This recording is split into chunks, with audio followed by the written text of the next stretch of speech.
Engagers, this is Professor Game, where we interview successful practitioners of games, gamification, and game thinking who bring us the best of their experiences to get ideas, insights, and inspiration to help us in the process of using games and gamification in our daily lives, for example, to learn what we are teaching. And I am Rob Alvarez. I work at Ironhack, teach at IE Business School University, and so much more, and host this podcast.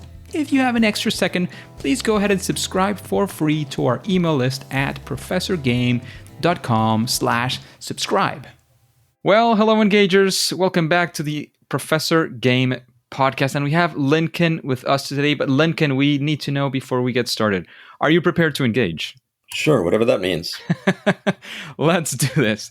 We have Lincoln Stoller with us today. He's a Ph.D, CHT, CCPCPr from a family of artists and architects. He became a scientist, finding inspiration in a succession of extraordinary mentors, a Caribbean fisherman and a prophet, a tribal elder in the jungles of Panama, one physicist who invented quantum mechanics, and another who invented the laser, and a dirtbag mountaineer, to name a few. He spent a decade climbing mountains and traveling the world, 15 years as a physicist and astronomer in California, Massachusetts, and Texas, and 20 years as a software architect in New York. So you can see it's a pretty open, different things getting done. And he began exploring altered states 50 years ago with psychedelics, 25 years ago in therapy, 15 years ago when he developed and offered brain training protocols. And he's now a hypnotherapist, neuropsychotherapist, and certified clinical counselor, author, and educator. And he has a remote practice based in British Columbia in Canada. And he's using the tools he has collected, where he combines things like somatic learning, scientific theory, and consciousness, and helps people understand the reality that they create. Because he is independent, he doubts everything, and insists on finding a comprehensive, personal understanding. He supports clients in reinventing, and it can happen quickly. And he feels that you can accomplish anything using your mind, depending on your abilities to focus, perceive, create, integrate, and understand. Leave footprints, make waves. That's a phrase from Lincoln. Lincoln, are we missing anything that you want to make sure we mention before we take off? No, you've already said too much. So let's get to this, Lincoln. You mentioned you have a remote practice. What does that look like? What do you do, in your regular day-to-day, week-to-week? I don't know. We want to sort of be there with you and feel, what does it feel to be Lincoln for a little bit? Oh, no, you don't want to be me. You don't know what it's like to be me. As Peter Lorre said. It's changing a lot because the internet is changing the way people work together. And it's two things are happening now. There seems to be a surge in need for mental health care. I think that's just reflecting tensions in the world and local tensions in our countries. And there is I don't know if you'd call it a surge, but a great opportunity to work remotely. So I find that I spend most of my thought time, well, a good part of it anyway, in doing outreach and trying to convince people to communicate remotely or verbally through video connections or even in written form. The internet is funny in that it facilitates the communication of people at the same time that it kind of debases a lot of more serious communication. So as a person trying to do therapy or helping people therapeutically, I'm trying to both engage them and deepen the connection. So this is what I'm working on, how to do that. I get a lot of listeners. I don't get a lot of talkers. And that's what I'm trying to do. Because as a therapist, I listen, you talk.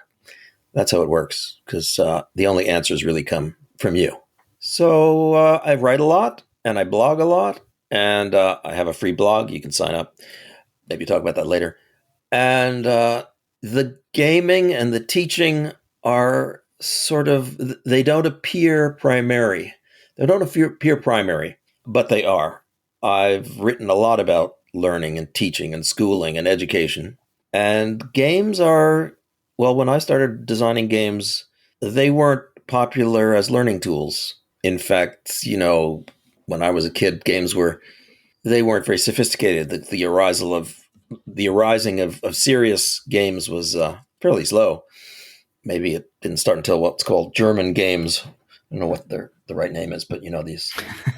Yeah, I think it has to do with the German board gaming strategy with And games the like, internet, of course, multi-user of course. playing games, role-playing games.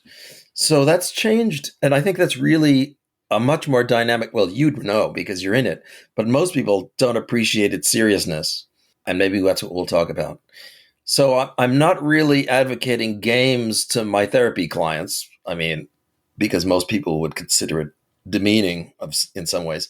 But I look at everything in a game-like way. And I don't mean trivial, you'll understand. I mean moving from goal to goal. And I'm not going to say too much more about it because there's so many directions we can go. I want to let you guide it a little bit. Sure. So you mentioned that you do have sort of a game-like approach, or what you feel is a game-like approach. And I'm sure you've had a lot of experience and different ways of approaching it and different, results as well. So talking about results, when having these gameful approaches, have you had a time, or I'm sure you've had a time, but give us a story about a time where, you were trying to use this gameful approach and something went wrong. It didn't go the way you were expecting it. We want to sort of be there with you in that story, live that story with you, and, get some of the lessons learned that you got from that, perhaps. I'll have to give you a few stories. They'll all be short because the stories are too long. The first game was school, how to make school rewarding. And I felt that was a total failure. That's why I don't believe in school, because it's compulsory for the most part. Compulsory government education is not really education. It's just training. And, we really know that. We call it preparation for, economic viability or something. And most people don't want to be there. And most of the teachers, they're not really teaching at their best. So that game was frustrating. It was like a game in which you always lose, it seems. So it didn't get better for me until I started mountain climbing, which I started as rock climbing as a teenager. I was 13. And that's a very game-like pursuit because it's got a goal, it's got obstacles. It's a bit more like a puzzle than a strategic game because you are moving through territory you don't know until you get there. And I liked that. It was very, in the case of a good, clean rock climb on a nice, warm day, everything is what's in front of you. And if you know the grade of difficulty of the climb you're on, you could be pretty sure that it's within your realm of achievement, which is interesting because games are often presented at different levels of difficulty that you have to choose or you hear about. And there's a similar reaction. You play a game and you expect to win ultimately. You expect a certain amount of resistance, but you don't expect to be defeated. And when I say defeated, I don't mean you don't lose the game. It's that you don't fail at playing it. You win or lose, but you play it effectively. In climbing, you would expect the same. You don't want to be defeated. You may have to think about it. Ultimately, you want to prevail. So that was very rewarding for me because I could pick my challenge. It was, somatically meaningful. It had a real danger, not contrived danger. And you made real decisions that affected your future, and you took the consequences. So I like that also, and not to underplay this, but it is important that I developed strong relationships with people because you depend on each other. Ultimately, they hold the rope, they keep you safe. You discuss things with them. You're involved at the same level of risk that they are, and also the same level of reward, which is completely different from a school environment. And as I told you earlier, I'm totally against school. I used to think I had something in common with teachers. I would go to teacher conferences and talk to them. But it became clear that it was like an anarchist talking to a fascist. We really had nothing in common. So now I don't even bother talking to teachers. And when I do, I make it clear that I'm anti-teacher, I'm pro-mentor, and anti-coursework and pro-life experience. So where were we going? Oh, so rock climbing was a game. And then the interesting thing about games, well, of course, I love to think in game terms. But the interesting thing about games, and I think to me this is really important, I'm more interested in inventing the game than playing it. So I spent a lot of time inventing games. And it's a totally different thing to invent the rules than to play by them. I mean, you can imagine in the situation of a sporting event, the players are never given the authority to invent the rules.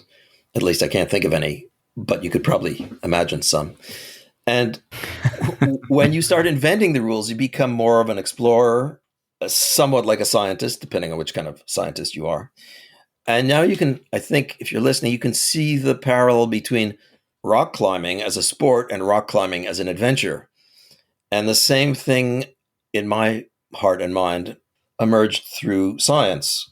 So I did a PhD in physics and, figure out how many classes I had over the many years. I think there were only two teachers I thought were any good.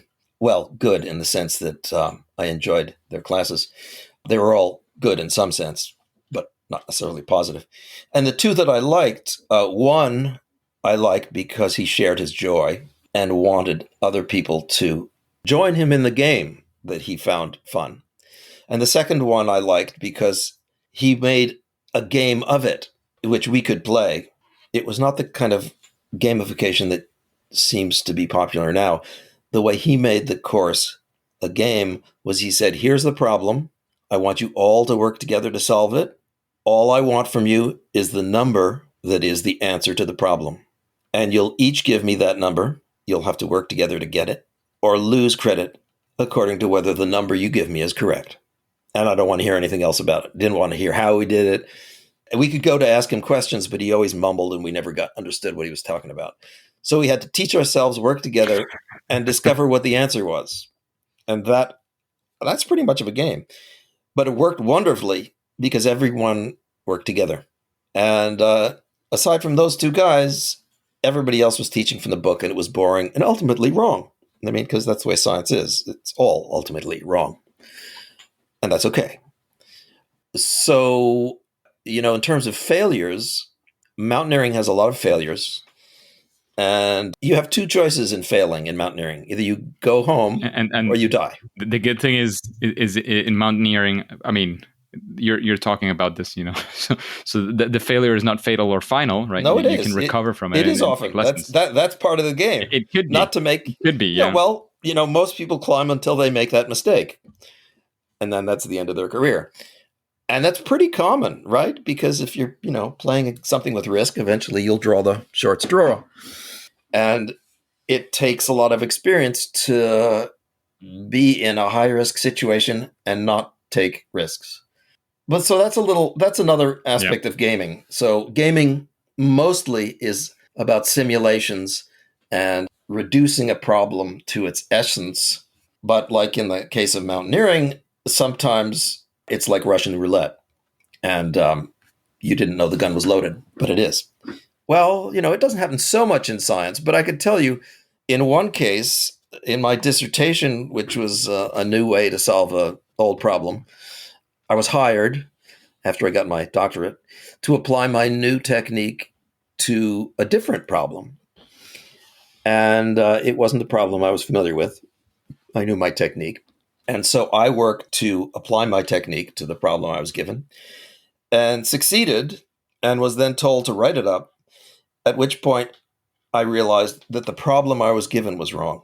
So I was given the problem by my employer and I solved the problem, but the problem was wrong. And the result then was garbage. The time was wasted and my job was lost. So it didn't kill me, but it killed me professionally. So there are cases where the rules are serious. I mean, this is actually true of any job, right? If you're going to gamify a job, losing the game may mean losing your job, not just, losing points. If you're going to gamify your family, right? Or, what do you stand to lose? More than just points. Why don't you take it? Either ask me more or ask me a different question.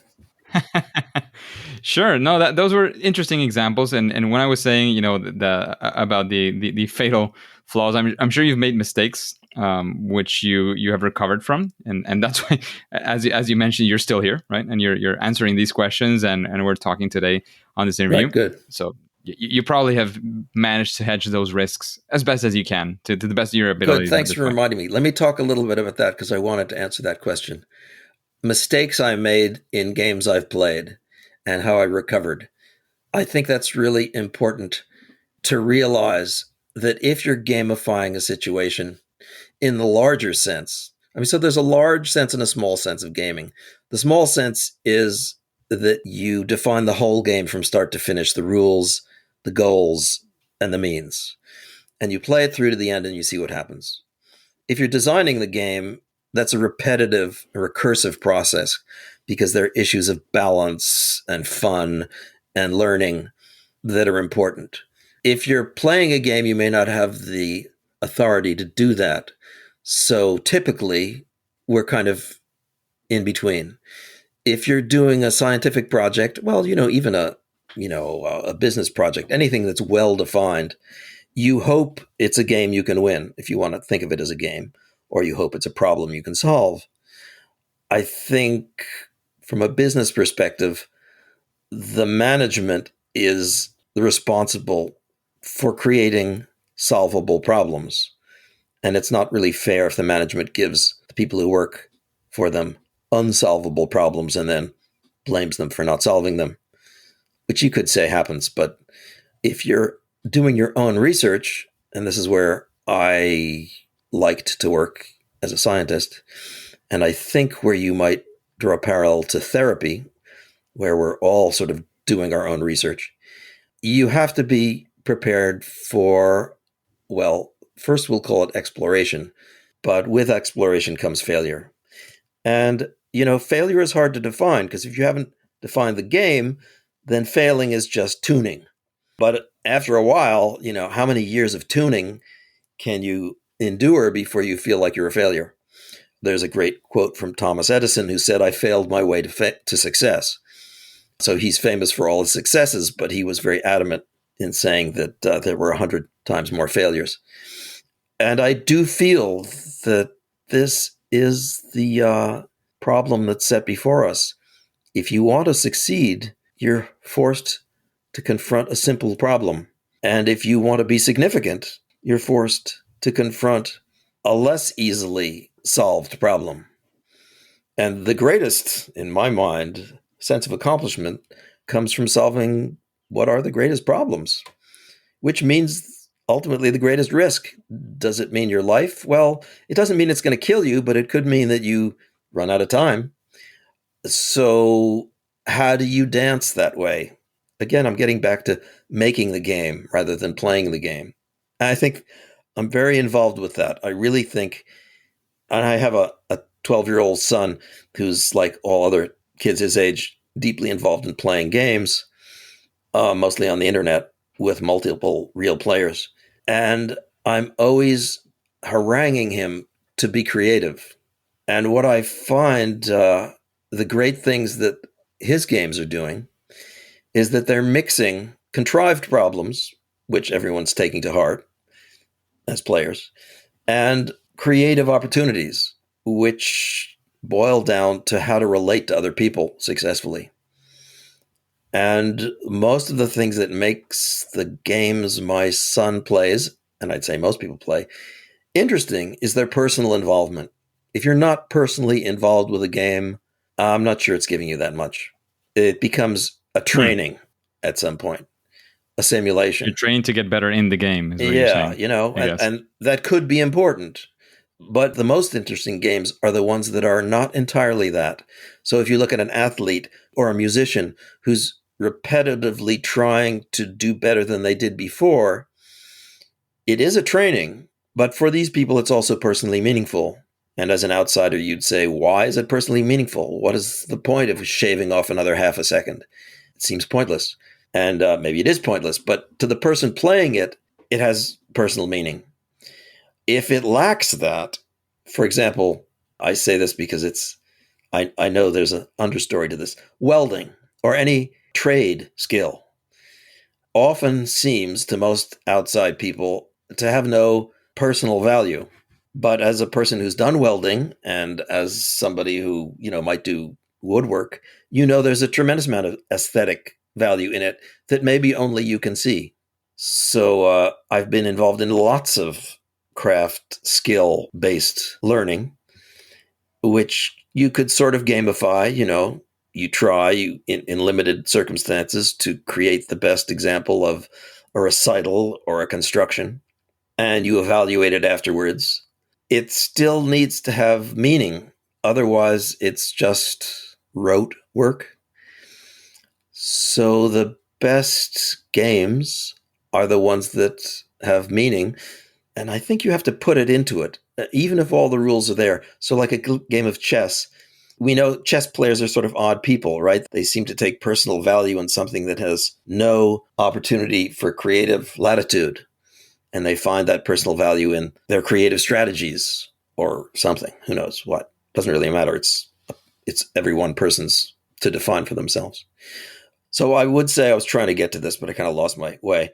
That getting to appreciate failure and getting to appreciate skill are really important if you're going to make a game meaningful. So, for example, playing scales as a musician becomes meaningful because you can start to feel music in scales. You can start to feel lyricism, creativity, or what's called prosody, and convey feeling. And in almost any skill or trade, you can develop that. And if you can't, if it's just like working the problems at the back of the book and you don't really care, I don't actually think you learn it. Even though you may learn the skill for a while, if it's meaningful, your brain is meant to remember things that have meaning, not to remember facts that have no meaning. So if a game is played that teaches you a skill that is of no use, I think you'll lose it. So that's the problem, I would say. Not just how to prevail, but how to make meaning. And to decide when it's not meaningful and then to move on or change the game. Sounds good. So, Lincoln, after having this conversation, going sort of deep into different perspectives from games, and as you were mentioning, sort of looking into what the meaning of the games that you're creating or thinking about have, when thinking about things in this perspective again, would you say that there's some sort of, I don't know, I want to call it best practice, definitely not a silver bullet, something that would at least help you have this perspective or get this perspective closer to being right? I don't know the first time, but at least an attempt. Like, would you say there's something that you could do to make it easier, to make it better, perhaps? I think it involves a contradiction. The contradiction is that the best way to learn the skill is to do it all wrong. That is to say, to find all the wrong ways to do it. I don't think you really master something until you understand all the ways to err. I had a teacher who said, don't try to get 100% on your test. Try to get a 0. It's much harder. Try to get an absolute 0. And, they've told you how to answer the questions. So if you just memorize what you're told and repeat it, you'll get 100. But they haven't told you what constitutes the wrong answer. So his approach was, you have much more to learn by understanding what people don't want to hear than by just repeating back to them what they do. And, this is a personal example. I've spent a lot of time with pilots. Pilots are a very rigid-minded people. There's so many rules and so many dangers and so much interaction in the air and at airports and with machines that pilots tend to be very by the book, and they have a lot of books to go by. And I'm not a very by the book person. So we didn't get along too well. But it was really interesting, because how do you be creative, if that's the kind of person you are, in a situation that has that many rules around it? And how do you enjoy yourself? I mean, obviously there's a lot of room to explore in flying, but there are a lot of things you don't want to do. What was your question again? So I was asking, like, from having that perspective that you're mentioning of, sort of seeing, yes. Sort of life through games and this kind of thing. And again, the whole, you don't want to have sort of that rigidity that you're mentioning. Yes. Is there, again, a best practice, something that you would say, well, do this, and I'm not going to say it's going to be perfect, but, at least it's going to be a little bit better than it would if you didn't think of it that way. That's why I mentioned the flying there, and the errors. I think you have to explore the errors.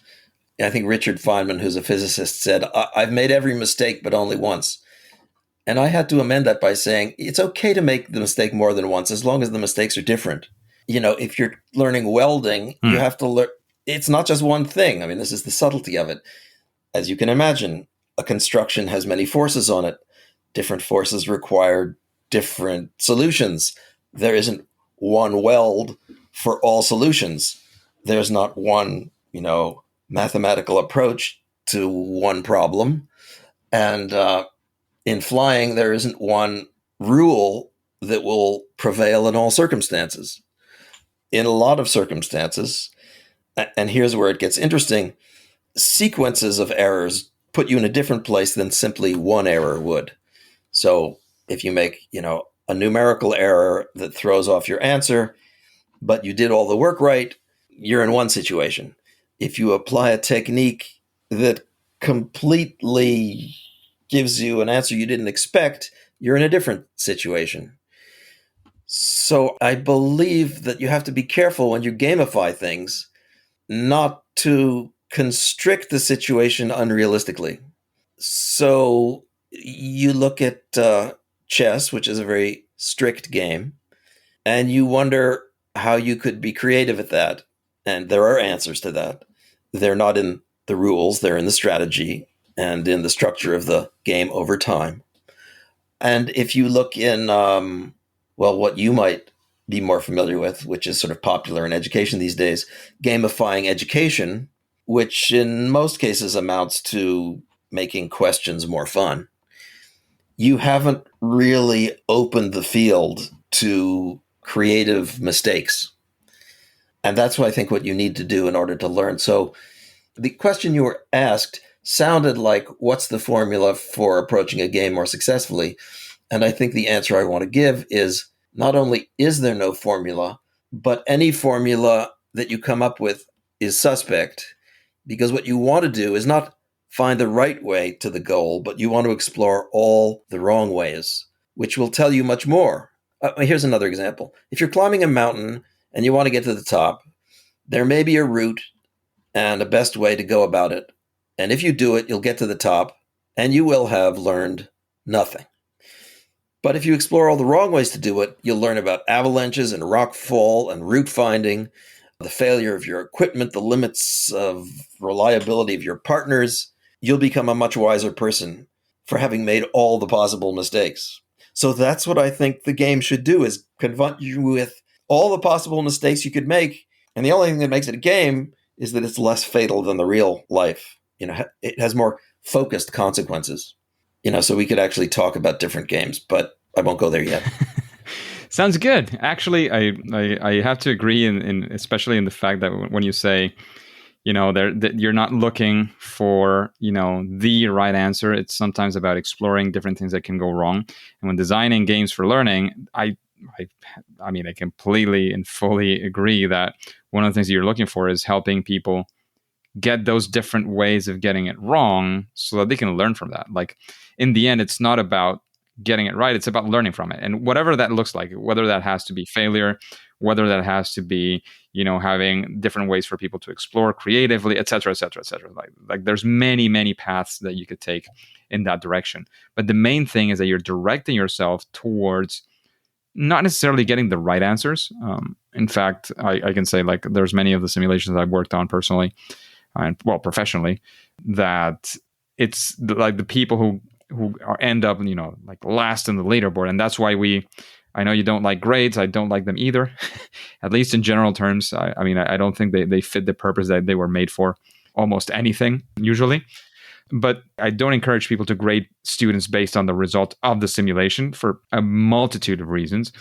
But one of the main ones is that you're putting pressure on something that shouldn't, it should be a learning experience. It should be something about, as you were saying, maybe finding the wrong ways to do things, or what are the problems that you can face, or what are the things that can actually, not work the way that you were expecting, or simply what are the different possibilities? Like, how can this go? Like, wrong, right, whatever. But you want to test out the different things that can go. And especially, like, one of the ones that we've worked a lot were back in the day when I was working on at IE University on the publishing staff, is that we were exploring, like, especially like in economics, right? You don't have like, oh, if this situation happens, the right answer is this one. You'll literally have no idea. Like, you have to test it out. Like, there are different things that could happen.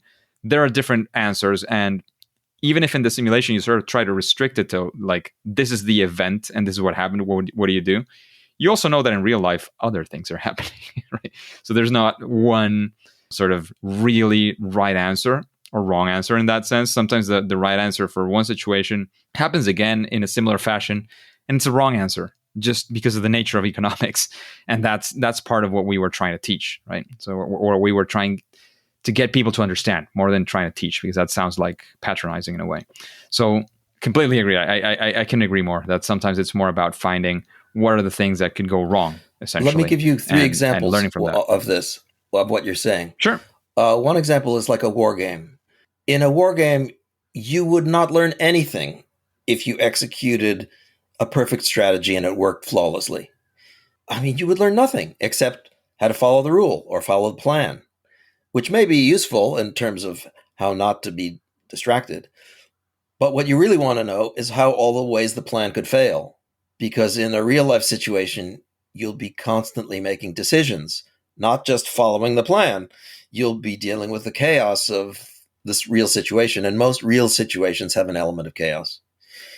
So in that case, training warriors involves pushing them toward failure or giving them problems that they often can't solve and putting them in extremes. Second example, flying, which I know. You would like to explore all the ways to fail, because most serious failures in flying accidents happen as a consequence of a series of small failures, slightly being distracted and then losing the plan. But it's very hard to do that, aside from an electronic simulator. It's very hard to do that in real life, because the nature of flying is that it is not forgiving. You can't sort of time out, let's do it over again. I was in particular flying gliders that don't have engines, so that every landing is considered an emergency. But even if you have an engine, there are limits to what you can get out, the trouble you can get out of. And I think that made an interesting situation, because you wanted to explore the limits of your ability, but it was dangerous to go there. Probably the most dangerous. Mountaineering's not as dangerous in the sense that you can always stop and go home or turn around or whatever. But in flying, you can't do that in many cases. And the third example is somewhat odd.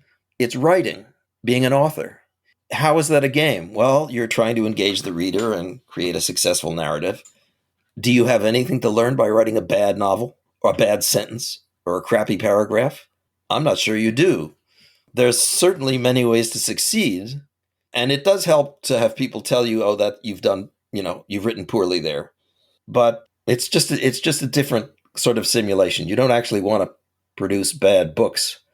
That doesn't get you anywhere. Anyway, those are my three examples of learning through failure and how the simulation plays a different role in those cases. Absolutely. So, Lincoln, we're running out of time, but before we take off, I wanted to make sure you had a chance to say, A, what is your favorite game? B, where we can find out more about what you're doing, about your work, whatever it is you want to sort of point us towards. And then, of course, we'll say that at least for now, it's game over. Let me answer the third point first, since I don't want to give it too short a shrift. My website is mindstrengthbalance.com. And I have a blog, and you can sign up for it, and it's free, and it's monthly, or you can pay for weekly writings and podcasts. I'd like to get more people involved. And so that takes care of the third question. The two games or gamified situations I like the most these days are not games in the formal sense. They are therapy, which is actually pretty damn close to a game, because whatever anyone tells you as a client, you have to not believe. It's very much like a Agatha Christie mystery where you're constantly being misdirected. Therapy is a whole game of misdirection, because if people knew the answer, they wouldn't come to you. So they're doing something they don't like, and they're committed to it. So it's somewhat like a game. And I think of it like a game, which some people may not like to hear, but whatever. And the other thing is research. I like to think about problems for a long time. So the move from physics to what you might call psychology has put new questions in front of me about sort of theory of mind, how your mind works, trance, altered states, dreams, the subconscious. And I like to build models. And models are essentially games, right? Because they have a situation and a bunch of rules and some sort of goal. So I consider that as a game too. And like I say, neither of these are that well formed. You can't take them out of a box and play them till their end. They're almost endless. So those are the things I'm thinking about. And I'd even like to, in some cases, make them into games. Oh, so if you do go to my website, if you dig around under the learning tab, you'll find all my board games. I have about 30, and they're pretty strange. So if you're a gaming person, you'll appreciate looking at them. Amazing. Thank you so much, Lincoln, for, again, taking your time to be with us today, for investing your energy, your time, your lessons, your insights for the engagers, for this audience today. However, Lincoln, at least for now, and engagers for today, it is time to say that it's game over. Hey, engagers, thank you for listening to the Professor Game podcast, and I hope you enjoyed this interview with Lincoln. And if you have any questions that you would like to ask future guests, please go to professorgame.com/question and ask that question. When it is selected, it'll come up in a future episode and you will hear that answer coming out live, because it'll be random. The guest won't see it coming, and they'll give their best answer to it, and you'll get your answer in an episode live. And remember, before you go on to your next mission, before you click continue, remember to subscribe or follow, whatever that looks like, and it's for free using your favorite podcast app, and listen to the next episode of Professor Game. See you there.